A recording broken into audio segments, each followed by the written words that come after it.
Hello guys, welcome back to with my another video. I'm BK Sharma. I'm a cost accountant as well as a commerce teacher. Our previous topic was about GST entries. तो ठीक है, आज की video को मैं यहीं पे शुरू करता हूँ. मैंने आपको दो एंट्री पहले से आपको बता दी है. पहली एंट्री थी, मैंने आपको बताया था परचेज की एंट्री विद जीएसटी. उसमें भी एक फंडा था. क्या फंडा था? फंडा ये था कि मैंने आपको बताया था कि गुड्स आप कहाँ बेच रहे हो.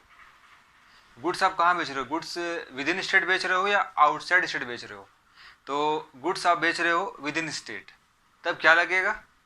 तब मैंने आपको बताया था कि गुड्स अगर आप बेचोगे विद इन स्टेट तो आपको क्या नाम है, एंट्री करनी पड़ेगी purchase account debit, input C G S T account, input S G S T account to cash या बैंक. अगर कैश बेच रहे हो तो. उधार बेच रहे हो तो पार्टी का नाम आएगा. सिंपल सा बात है. आपको ये ध्यान रखना पड़ेगा कि गुड्स को कहाँ बेचा जा रहा है. अगर वो विद इन स्टेट बिक रहा है तब तो दो गवर्नमेंट पैसा लेगी. आधा पैसा लेगी सेंट्रल गवर्नमेंट, आधा पैसा लेगी स्टेट गवर्नमेंट. अब मैं जो एंट्री बताने जा रहा हूँ उसमें क्या होगा, उसमें जो गुड्स है वो आपके दूसरे राज्य में गुड्स बिकेगा. तो क्या लगेगा आपको? मैंने आपको दो वीडियो में, प्रीवियस टू वीडियो में मैंने आपको बताया था कि अगर गुड्स आप एक राज्य से दूसरे राज्य में बेचोगे तो आपको लगेगा IGST. तो मैं उसकी एंट्री बता रहा हूँ, आप बोर्ड में अच्छे से देखिएगा. ठीक है, शुरू करते हैं.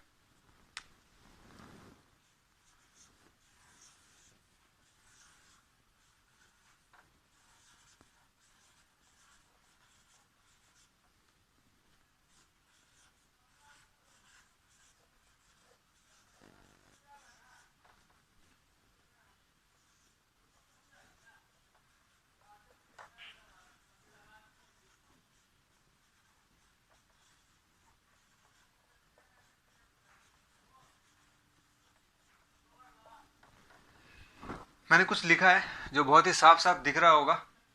क्या लिखा है?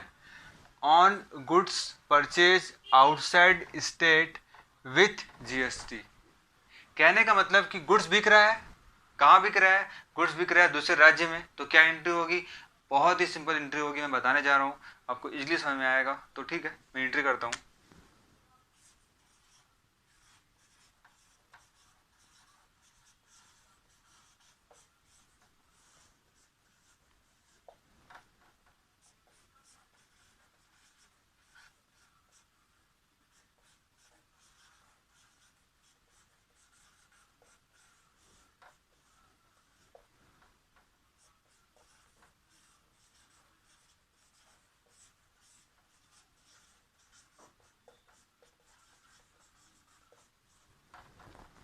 ठीक है, आप बोर्ड में देख रहे होंगे मैंने एक एंट्री पास की है. वो एंट्री क्या है? Purchase account debit, input IGST account debit. अगर आप गुड्स को कैश बेचोगे तो कैश लगाना है. उधार बेचोगे तो क्या लगाना पड़ेगा? आपको लगाना पड़ेगा क्रेडिटर. शुद्ध भाषा में इसका मतलब होता है कि जिस व्यक्ति से आप गुड्स परचेज कर रहे हो ये उसका यहाँ पे नाम आएगा. फर्क क्या है इस एंट्री में उस एंट्री में? फर्क क्या हुआ?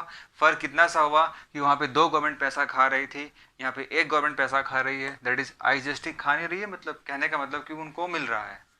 अगर रांची का गुड्स जा रहा है दिल्ली, मुंबई, लखनऊ, जो आपकी इच्छा हो, झारखंड को छोड़ के दूसरे राज्य में अगर जा रहा है तो आपको उस गवर्नमेंट को पैसा मिलेगा.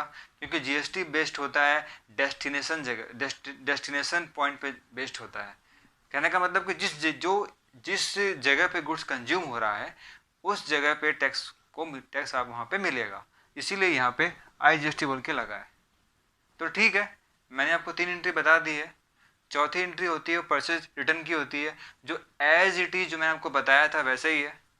कैसे है? जैसे कि इनपुट को मैंने यहाँ पे डेबिट किया है तो क्या करना पड़ेगा? अगर मैं गुड्स को वापस कर रहा हूँ तो ये यहाँ पे क्रेडिट हो जाएगा. बस इतना सा ही है. इसीलिए मैं आगे की ओर बढ़ रहा हूँ ताकि आपको अच्छे से समझ में आए. अब तक जो एंट्री बताई थी, मैं बताया है मैंने, वो सारी एंट्री परचेज से रिलेटेड थी. अब जो मैं एंट्री बताने जा रहा हूँ वो सेल से जुड़ी हुई है. तो ठीक है, हम लोग सेल्स की एंट्री पास करते हैं. ठीक है,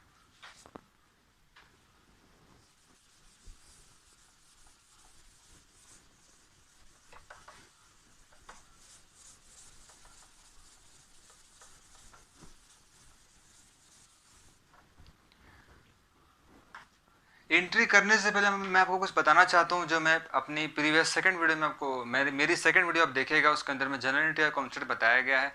मैंने अच्छे से आपको वहाँ पे बताया है सेल्स क्या होता है, कैसे होता है, ये सब कुछ। ठीक है, मैं फिर से इसको सम अप में रिकैप करता हूँ। तो मैंने आपको बताया था कि जब भी कोई गुड्स अगर वो सेलर बेचता है गुड्स को, तो क्या होता है, मेरे पास पैसे आते हैं, या तो पैसा आएगा या पार्टी का नाम आएगा। पैसा आएगा तो वो मेरे लिए लाइबिलिटी, मेरी लाइबिलिटी और मेरे सामने वाले जो बायर उसकी लाइबिलिटी ख़त्म हो जाएगी। लेकिन पैसा अगर मेरे को अभी नहीं मिलेगा तो मैं अपनी बुक में उसके नाम को रिकॉर्ड करूँगा। मेरे लिए वो एसेट्स कहलाएगा और वो सामने वाले बंदे के लिए क्या कहलाएगा, लाइबिलिटी कहलाएगा। क्योंकि मेरा काम था गुड्स को देना, वो मैंने दे दिया है। लेकिन जो बायर है उसने मेरे को पैसा अब तक नहीं पे किया है, तो उसको देना पड़ेगा। तो ठीक है, हम लोग बिना किसी देरी के सेल्स की एंट्री करते हैं। वेरी सिंपली, कमान क्या हो सकता है एंट्री, सोचिए। ठीक है, मेरे ख्याल से आप सोच लिए होंगे। मैं उस एंट्री को लिख रहा हूँ, तो आप देखिएगा।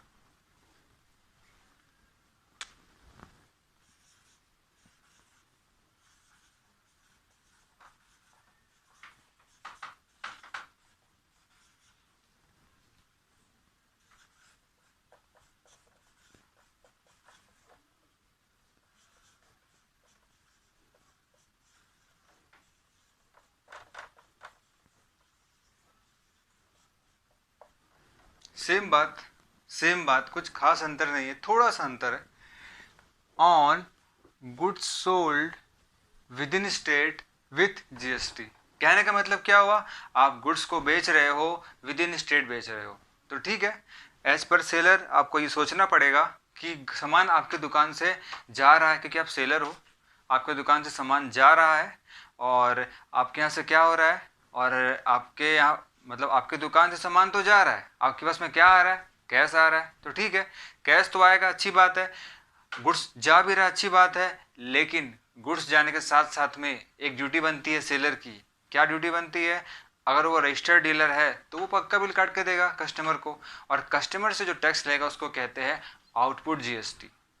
फिर दिक्कत आएगी, क्या दिक्कत आएगी कि गुड्स कहाँ बिक रहा है, अपने ही राज्य में बिक रहा है या किसी और राज्य में बिक रहा है।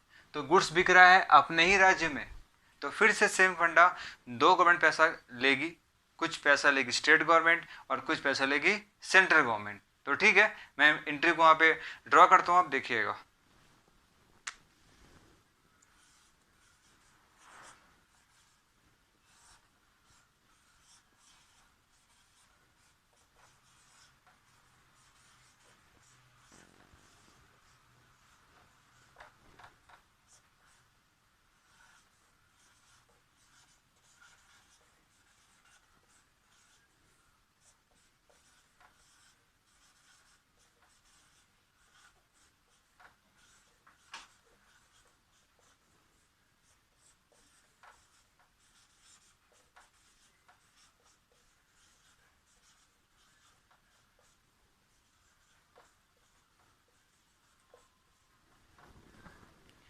मैंने यहाँ पे एक एंट्री लिखी है, बहुत अच्छे से मैं आपको बता रहा हूँ।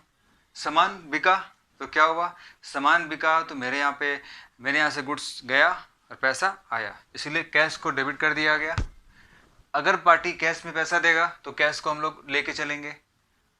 अगर आपका पार्टी जो बायर है वो आपको पैसा अगर नहीं दे रहा है तो उसका नाम रिकॉर्ड करना है। नाम को यहाँ पे एक नाम दिया गया है अकाउंट्स में, उसको बोलते हैं डेटर अकाउंट, मतलब पार्टी का नाम। टू सेल्स, अगर गुड्स के बारे में नहीं पता है तो आपको सेल्स यूज करना है, और अगर गुड्स के बारे में पता है तो आपको एसेट यूज करना है। ठीक है, उसके अलावा आपकी क्या बनती है जिम्मेदारी, आपको साथ साथ में उस कस्टमर से आपको लेना पड़ेगा जीएसटी, जिसे कहते हैं output C GST, output S GST, output I GST यहाँ पे नहीं लगेगा। क्यों नहीं लगेगा, क्योंकि गुड्स कहाँ बिक रहा है, गुड्स बिक रहा है आपके राज्य के अंदर में। ठीक है, तो मैं आज अपनी वीडियो को यहीं पे एंड करना चाह रहा हूँ, क्योंकि ज़्यादा वीडियो लंबी आपको भी अच्छी नहीं लगेगी और सामने वाला उसको ठीक से ले एक्सेप्ट भी नहीं कर पाएगा। तो ठीक है, मैं अपनी वीडियो को यहीं पे एंड करता हूँ। अगर आपको मेरी वीडियो अच्छी लगी हो तो वीडियो को लाइक कीजिए, चैनल को शेयर कीजिए and subscribe with your friends. तब तक के लिए बाय बाय, टाटा।